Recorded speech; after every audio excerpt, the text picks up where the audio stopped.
स्वागत है आप सभी का द वर्ल्ड टुनाइट में। मैं हूं आलोक सिंह और बड़ी खबर आ रही है सोमालिया से, जहां की संसद पर आतंकी हमला किया गया है। मोगादिशु में स्थित देश की संसद पर यह हमला आतंकी संगठन अल शबाब की ओर से किया गया है। हमलावरों में एक फिदाइन था, जबकि कुछ बंदूकधारी भी इसमें शामिल थे। हमले में 7 से ज्यादा लोगों के मारे जाने की खबर है। बता दें, अल शबाब सोमालिया में सक्रिय आतंकी संगठन है जिसे अलकायदा से मदद मिलती है। संसद पर हुआ ये हमला सोमालिया की सुरक्षा व्यवस्था के लिए बड़ा खतरा है, क्योंकि संसद की सुरक्षा संयुक्त राष्ट्र शांति रक्षक और सोमालियाई सेनाएं करती हैं। अल शबाब इससे पहले फरवरी में राष्ट्रपति भवन को भी निशाना बना चुका है, जिसमें 11 लोगों की मौत हुई थी, जबकि सितंबर में शॉपिंग मॉल में किए गए अटैक में 67 लोग मारे गए।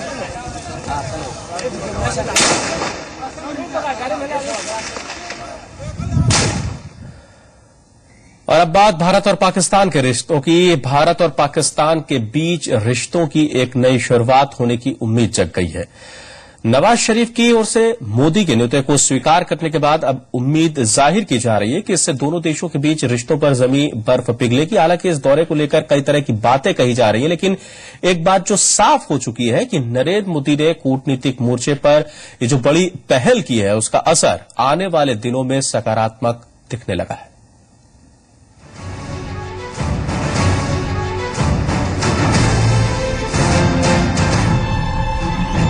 नरेंद्र मोदी ने शपथ लेने के पहले ही दुनिया को एक बड़ा संदेश दे दिया है। ये संदेश है जियो और जीने दो की नीति का।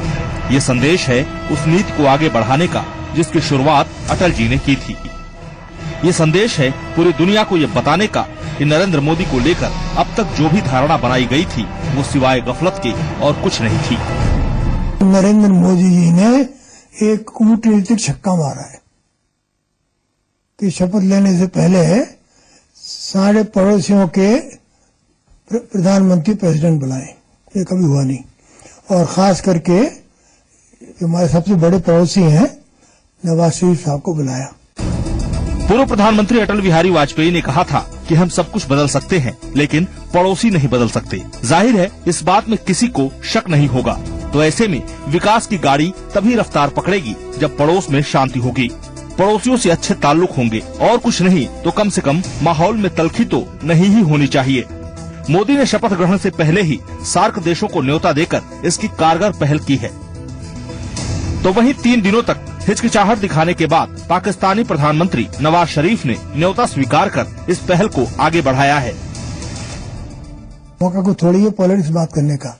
ये तो एक है सेरेमोनियल है, आ रहे हैं दोस्ताना, पर इसका बड़ा असर पड़ेगा सार्क में नहीं, सब जगह पड़ेगा, क्योंकि इन्होंने ये बता दिया कि वो पहले दिन से ही कूटनीति को आगे ले जाएंगे।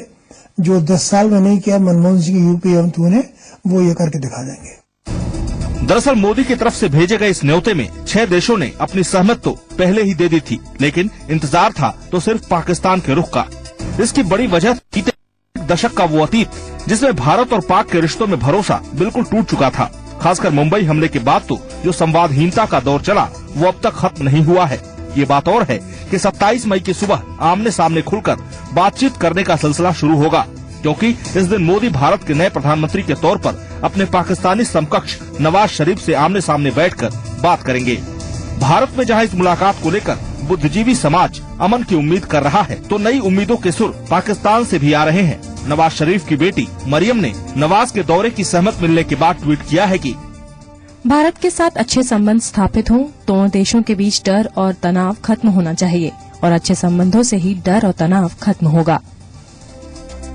नरेंद्र मोदी खुद को हमेशा आशावादी बताते हैं और सार्क देशों के साथ बेहतर रिश्ते बनाने की पहल इसी आशावाद का ही एक नजरिया है। खासकर पाकिस्तान से रिश्तों को लेकर मोदी खासे सजग हैं। लिहाजा पहली फुर्सत में ही मोदी ने सभी पड़ोसियों को बुलाकर एक नई शुरुआत करने की पहल की है। जाहिर है ये पहल जहां अंतर्राष्ट्रीय बिरादरी में मोदी की पुरानी छवि को तोड़ने में मददगार साबित होगी, वहीं पाकिस्तान के सियासी हलकों में भी मोदी को लेकर फैले संशय का धुंधलका छाटेगी। और रही बात रिश्तों की, तो हर मसले का समाधान बातचीत से ही हो सकता है, और इसके लिए शुरुआत करनी जरूरी होती है। मोदी ने शुरुआत कर दी है और नवाज ने कदम आगे बढ़ा दिए हैं, तो अच्छे कल की उम्मीद करना बेमानी नहीं। ब्यूरो रिपोर्ट, जी मीडिया। भारत के मनोनीत प्रधानमंत्री नरेंद्र मोदी 2014 के चुनाव में किसी मैग्नेट सरीखे साबित हुए हैं। तभी तो वो जहां भी गए लोग उनकी ओर खिंचे चले गए। और अब जब वो पीएम बनने जा रहे हैं तो पड़ोसी देशों पर भी उनका चुंबकीय प्रभाव दिखाई दे रहा है। सार्क देशों को उन्होंने शपथ ग्रहण में शामिल होने का न्योता भेजा। सबने उनके न्योते को स्वीकार कर लिया और खास बात तो ये रही कि पाकिस्तान के पीएम भी मोदी के निमंत्रण पर भारत आ रहे हैं।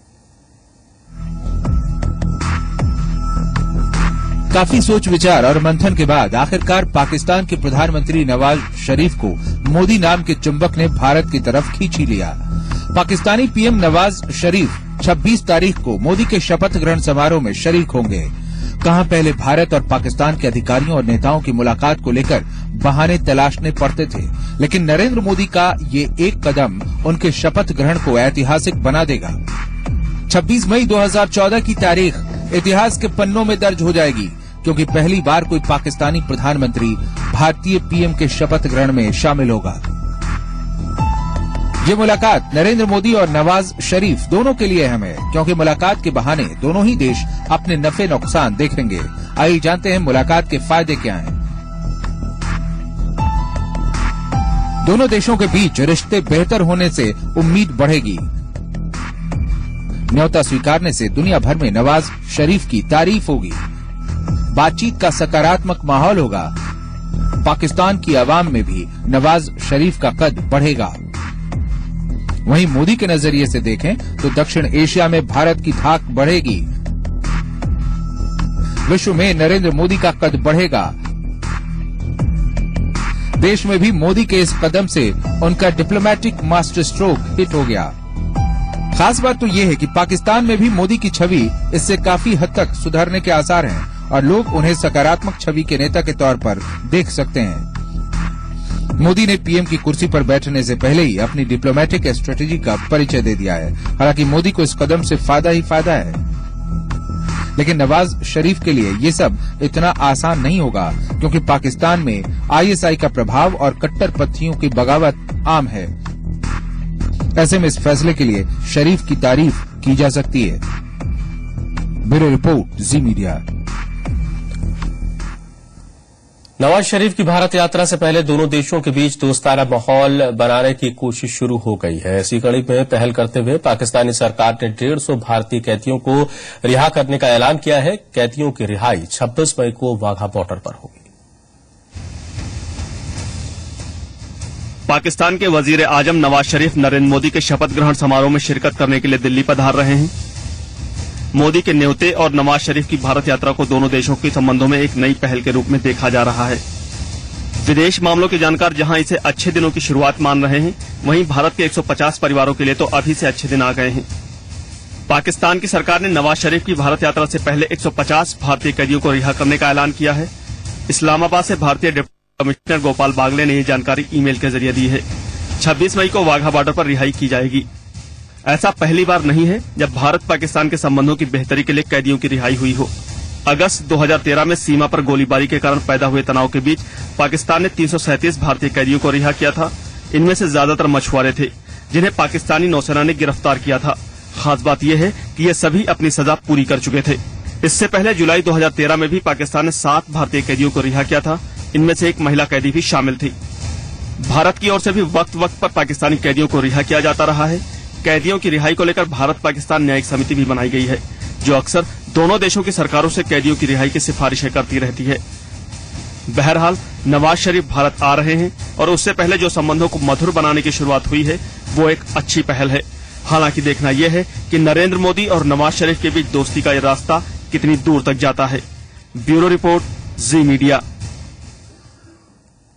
नरेंद्र मोदी जब चुनाव प्रचार कर रहे थे तो उन्होंने कई ऐसी बातें कही थी जिन्होंने चुनावी मौसम में उछलने वाले बयान माना गया, लेकिन ऐसा लग रहा है कि मोदी ने अपनी प्राथमिकताएं तय कर ली है, इसलिए तो उनका हर एक कदम इतिहास बन रहा है। फिर वो चाहे उनका संसद में प्रवेश हो या फिर शपथ ग्रहण समारोह, मोदी का शपथ ग्रहण उनके पीएम इन एक्शन होने की शुरुआत है।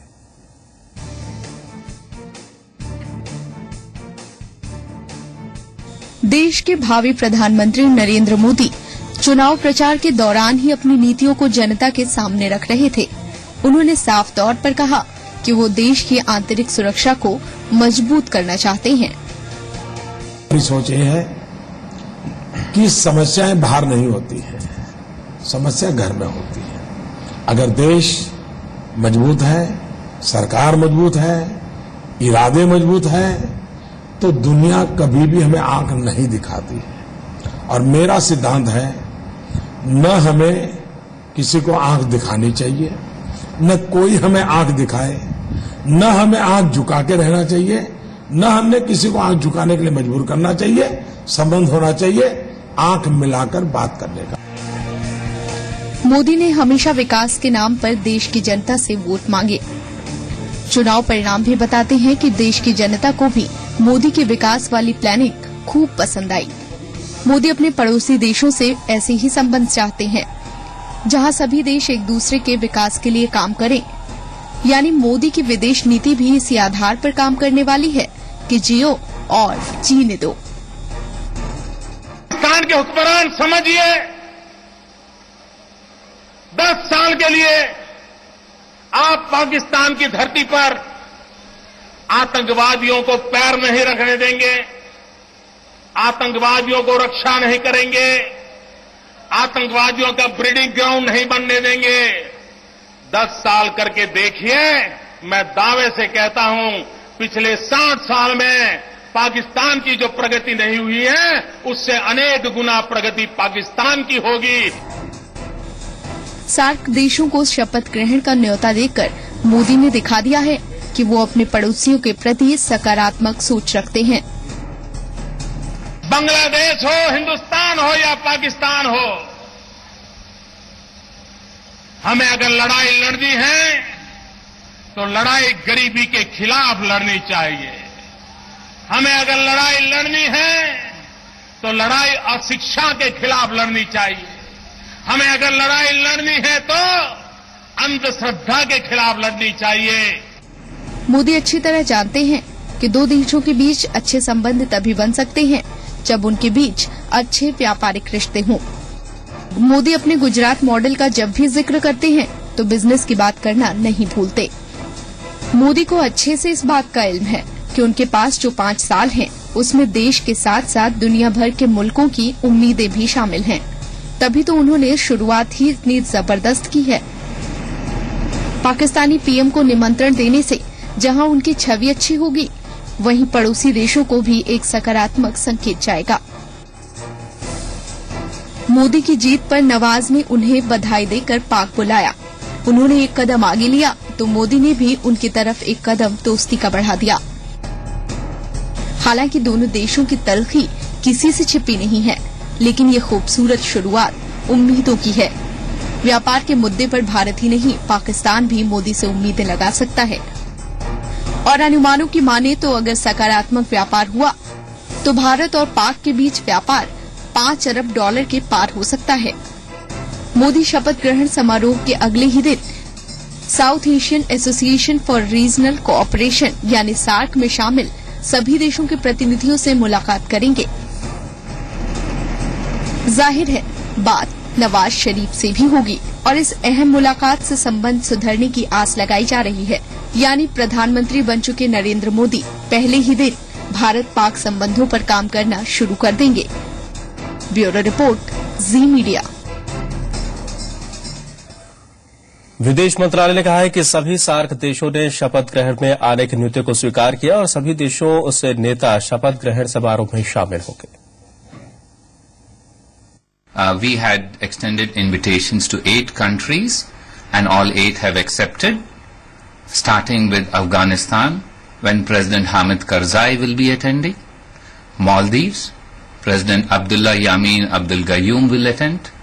Sri Lanka, Dr. Mahinda Rajapakse will attend.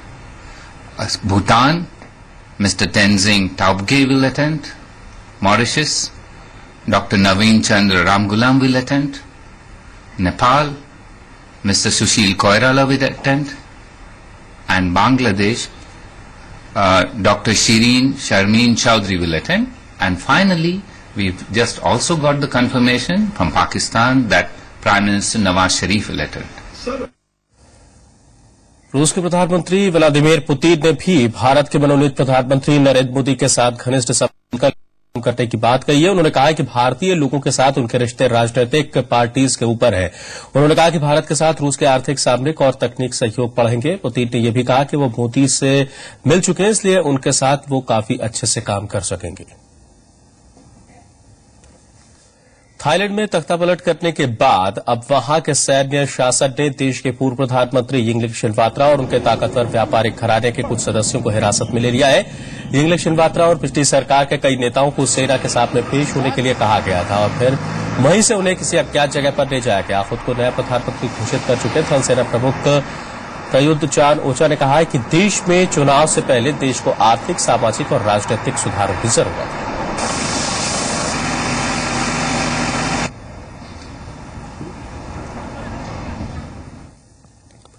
Pope Francis शनिवार को मध्य पूर्व देशों के दौरे पर हैं। देश के पहले दिन पोप जॉर्डन पहुंचे। जॉर्डन के बाद पोप फ्रांसिस इजराइल और फिलिस्तीन का दौरा भी करेंगे। पोप फ्रांसिस सबसे पहले जॉर्डन की राजधानी अमान पहुंचेंगे, जहां एक स्टेडियम में वो मास सेलिब्रेशन में हिस्सा लेंगे। इसके तुरंत बाद पोप सीरियन शरणार्थियों से भी मुलाकात करेंगे।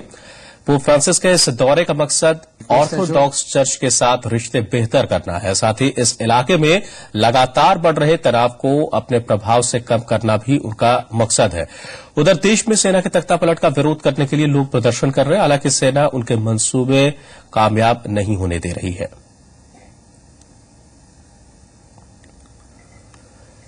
यूक्रेन में रविवार को होने वाले चुनावों की तैयारी जोर शोर से चल रही है। पोलिंग ऑफिसर्स ने पोलिंग कार्ड्स बांट दिए हैं। पूरे देश में 34,000 पोलिंग बूथ बनाए गए हैं। करीब 35 मिलियन लोग अपने मताधिकार का प्रयोग कर सकते हैं। महीनों से यूक्रेन गृह युद्ध जैसे हालात झेल रहे यूक्रेन के लिए राष्ट्रपति चुनाव बेहद अहम माने जा रहे हैं। गौरतलब है कि 3 महीने पहले रूस के समर्थक रहे राष्ट्रपति विक्टर यानुकोविच ने देश में हालात गंभीर होने के बाद देश छोड़ दिया था। ऐसी स्थिति में इन चुनावों पर पश्चिमी देशों की भी पैनी नजर है।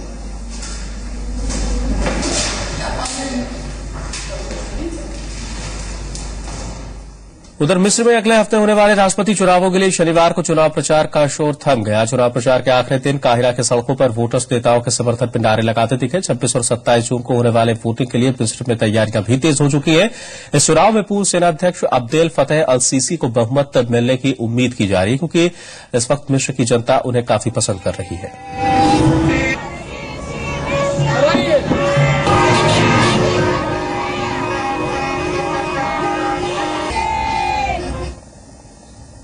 तुर्की की राजधानी इस्तांबुल में प्रदर्शनों का दौर जारी है। इस्तांबुल के कई हिस्सों में प्रदर्शनकारियों और पुलिस के बीच झड़पें हुई। इन झड़पों में 2 लोगों की मौत भी हुई, जिसके बाद ये सरकार के खिलाफ चल रहे आंदोलन की ओर बढ़ने की आशंका है। गौरतलब है पिछले 1 साल से तुर्की में लगातार सरकार विरोधी आंदोलन होते रहे हैं, लेकिन इसका कोई हल नहीं निकल रहा है।